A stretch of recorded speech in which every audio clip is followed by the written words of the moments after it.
Steam recently had an event called Next Fest, which let people download demos of upcoming indie games. It lasted for about a week, and I downloaded many of these demos, and I really enjoyed some of them. So I wish to tell you of my 12 favorite demos from Steam's recent Next Fest.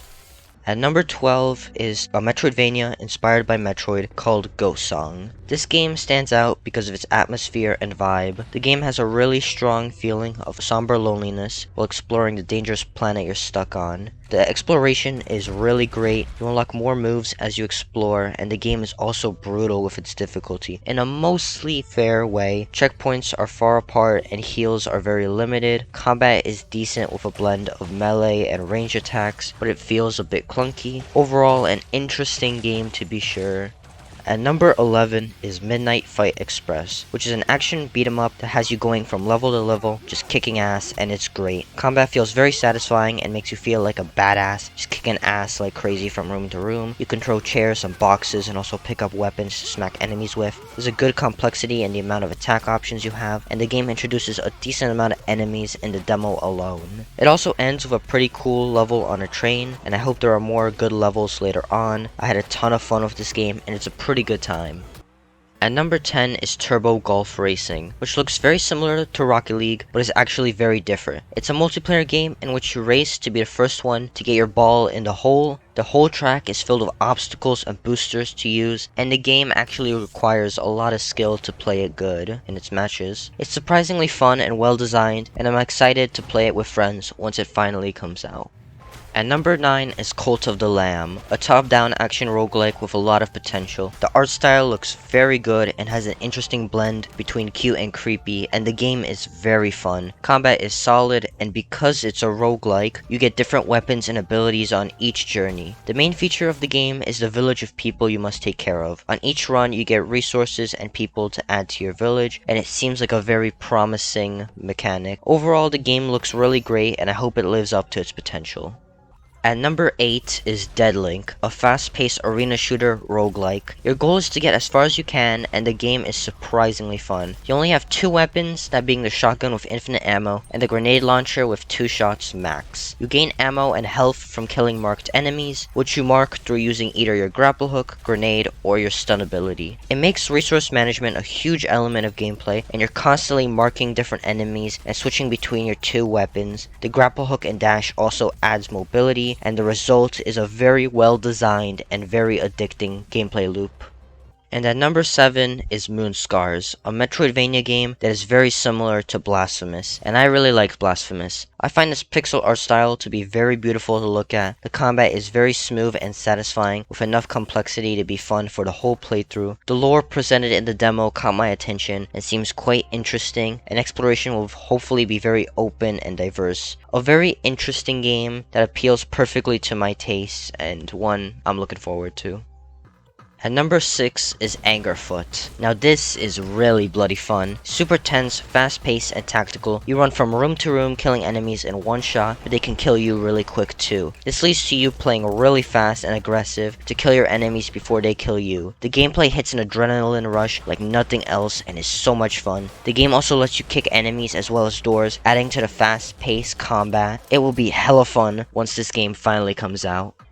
At number 5 is Trepang 2, an FPS inspired by Fear. Holy shit, this game is really damn good. You play as this crazy badass ghost, you sneak around the shadows, eliminating your enemies, leaving no witnesses. The guns feel so satisfying to use, and you have 2 really fun abilities. You could turn invisible, allowing you to reposition and grab unsuspecting enemies, and you can also slow down time, which allows you to run around blasting enemies like some John Wick badass. Movement feels smooth, and your character feels really athletic, with sliding around and jumping. The game is so fun and it feels like nothing else I've ever played.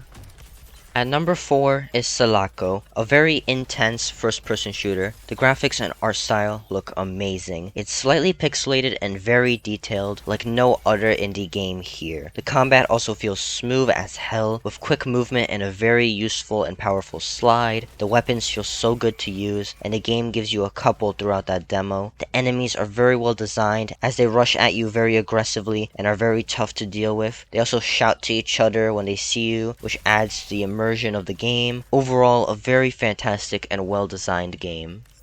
At number 3 is Cultic, which is basically Sulaco but in a different environment that I prefer much more. You're dealing with cultists in the creepy woods instead of soldiers on a sci-fi space station, but that's not the only reason I prefer Cultic. While the weapons are satisfying and enemies are well designed, it's the options you're given that makes this game stick out. You can throw torches and explosives at enemies with the game's physics engine, or just shoot them if they're standing close by to those things. You also have dynamite that you can throw out and then shoot to detonate in large crowds of enemies. The game also succeeds in exploration, as there are secrets and items scattered around behind corners that you must find to keep yourself well supplied on ammo and resources. I had a complete blast with this game, and it's for sure one of my most anticipated games to come out.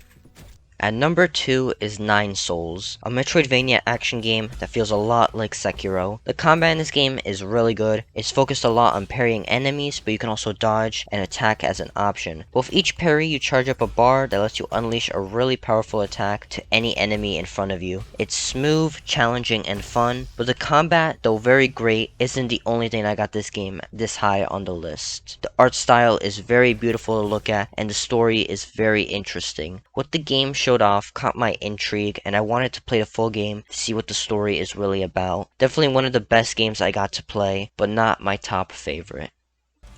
Number 1 is definitely a debatable pick, but my number 1 demo for Steam's Next Fest, the game I had the most fun playing, is Metal Hellsinger. There are many reasons why this is my favorite game. Combat is smooth with good mobility, the weapons feel satisfying to use, and the enemies are also quite diverse. But there is one thing about this game that makes it my favorite, and that is the soundtrack. It's a rhythm-based shooter, so you have to shoot on the beats, and the music that it plays is really bloody good. How much you like this game fully depends on how much you enjoy heavy metal, and while it ain't really my cup of tea, I found the heavy metal songs here to be fire. It's so fun lining up your shots with the beat, and it makes you feel like a complete badass. This is definitely a game I will pick up as soon as it releases, and if you have any slight interest or enjoyment in heavy metal music, I strongly recommend trying out this demo for yourself.